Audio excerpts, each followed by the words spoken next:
हम सुबह उठते हैं, भगवान की पूजा अर्चना करते हैं, फिर किसी काम के लिए निकलते हैं। जिस दिन हम पूजा अर्चना करते हैं उस दिन बहुत अच्छा सा लगता है, मगर जिस दिन नहीं करते उस दिन वो दिन पूरा खाली खाली सा बीतता है। ऐसा ही ठीक मेरे काली पाठ में मेरे मंच पर होता है। जब मैं कवि सम्मेलन की शुरुआत करता हूँ तो अपने माँ और पिता के बारे में अगर पंक्तियां नहीं पढ़ता हूँ तो मुझे अपना काली पाठ अधूरा लगता है। मैं माँ से शुरुआत करता हूँ, सुनिए कि मैं जो गीता पढ़ूं कोई सार नहीं आता, मैं जो गीता पढ़ूं कोई सार नहीं आता, उसकी पूजा करूं कोई बात नहीं आता, यूं तो थक कर के चूर हो जाती है, क्यों माँ के हिस्से में रविवार नहीं आता। बस ऐसे ही जागृत होकर के आपको सुनना है। और पिता एक ऐसा बेबस प्राणी होता है जो अपने बच्चों के कारण, बच्चों की खुशियों के कारण फटी बनियान पहन लेता है, बच्चों की खुशियों के कारण फटे जूते पहनना स्वीकार करता है, तमाम उम्र वो पूरी गरीबी में काट देता है। 4 पंक्तियां मैं सुनाता हूँ। जो पिता मंदिर में जाता है, मस्तक टेकता है और भगवान से कहता है कि मेरे घर बेटी का जन्म हो, मेरे घर खुशियां लौट के आए, बेटी के आने से खुशियां लौट करके आती है, समृद्धि लौटती है, यश परिवार को मिलता है, वो ऐसी कामना करता है और उसी बेटी की विदाई भी करता है। 4 पंक्तियां सुनिए कि कोई बनकर दिखाए पिता जैसा अंबर, कोई बनकर दिखाए पिता जैसा अंबर, कोई यूं ही नहीं बन जाता पैगंबर, हल चला करके जिसने पाई थी बिटिया, वही एक जनक है जो रखता स्वयंवर, वही एक जनक है जो रखता स्वयंवर। और मैं मोहब्बत के लबालब भरे शहर इंदौर से हूँ। हम अक्सर मोहब्बत में जब होते हैं तब हम अपने प्रियतम पर सारे सब कुछ कुर्बान करते हैं, अपनी जिंदगी भी कुर्बान करते हैं। हमें जो सबसे ज्यादा प्रिय होता है हम वो सब कुर्बान करते हैं।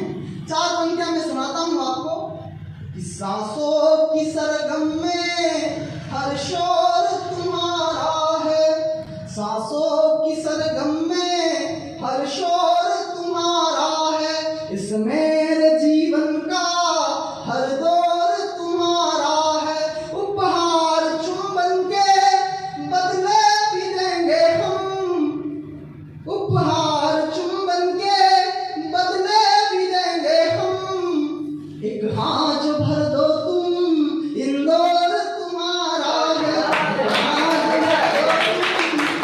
और रात को एक बार 2:30 बजे मेरे मोबाइल पर, मेरे व्हाट्सएप पर एक नए नंबर से एक मैसेज उतरता है और उस मैसेज में एक फोटो रहता है और एक लोकेशन रहती है भोपाल की। उसमें इस फोटो में एक तरफ वधू होती है, एक तरफ वर होता है, दोनों वरमालाएं अपने हाथों में लेकर खड़े होते हैं। उस एक फोटो ने साथ झंझोर कर रख दिया मुझे।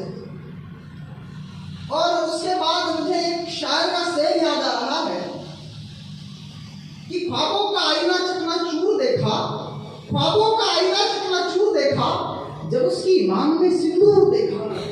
इसमें तालियां छूट जाते, गंभीरता से सुनो, और ऐसे नहीं कि तालियां बूंद रहा है। देखो ये ऊर्जा है। देखो मैं इतनी दूर आया हूँ तो मैं चाहता हूँ कि मैं कुछ ऐसी कविताएं आपको सुना करके जाऊँ, ऐसी मोहब्बत की बात, ऐसी प्रेम के जज्बात में आपसे करके जाऊँ, कह करके जाऊँ जो आप भी याद रखें और मैं इस मोहब्बत को मैं भी याद रख सकूँ। तब मेरी रात बीती और मैंने उस रात, मुझे दूसरी रात कवि सम्मेलन मिला, मैंने वहीं से वो 4 पंक्तियां लिखी कि मैं मंच पर बैठा हूँ, ख्याल तुम्हारा है, मैं मंच पर बैठा हूँ, ख्याल तुम्हारा है, बिखरी सी यादों का जंजाल तुम्हारा है, ये दूरियां इतनी नहीं अच्छी मेरी जाना, मेरे शहर से दूर भोपाल तुम्हारा है, मेरे शहर से दूर भोपाल तुम्हारा है। और सुनिए कि तुम्हारी याद में कितनी रातें बिताई है, ये तुम्हारी याद में कितनी रातें बिताई है, हमने मोहब्बत वाली शायरी सुनाई है, हमने मोहब्बत वाली शायरी सुनाई है, मेरे घर वाले ढूंढते हैं लड़की मेरे लिए,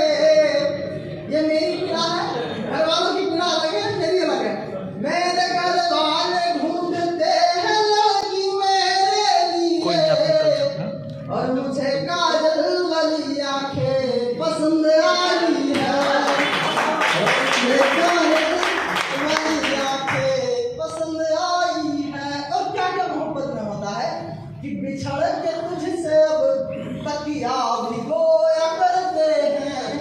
मेरा 8 साल का भंजा है, वो मुझसे एक दिन बोले मामा आपने पंखियाँ मिली कि क्या हुआ।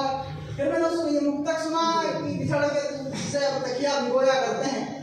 तो उनसे बोला मामा आप इतने बड़े हो अभी बिस्तर भिगो लेते हो क्या, सुसु कर लेते हो। और मैंने बोला बेटा ऐसा नहीं है, मोहब्बत के आंसू कैसे निकलते हैं कि बिछड़ के तुझसे अब तकिया भिगोया करते हैं, लिख कर तेरा नाम हाथों से मिटाया करते हैं।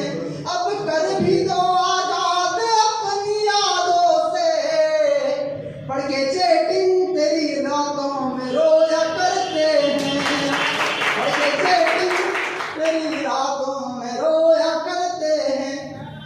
और देखिए मैं हास्य मिश्रित श्रृंगार की मुक्तक लिखता हूँ, इसमें आपको मजे भी आएंगे और आपको बात भी पहुंचेगी कि हजार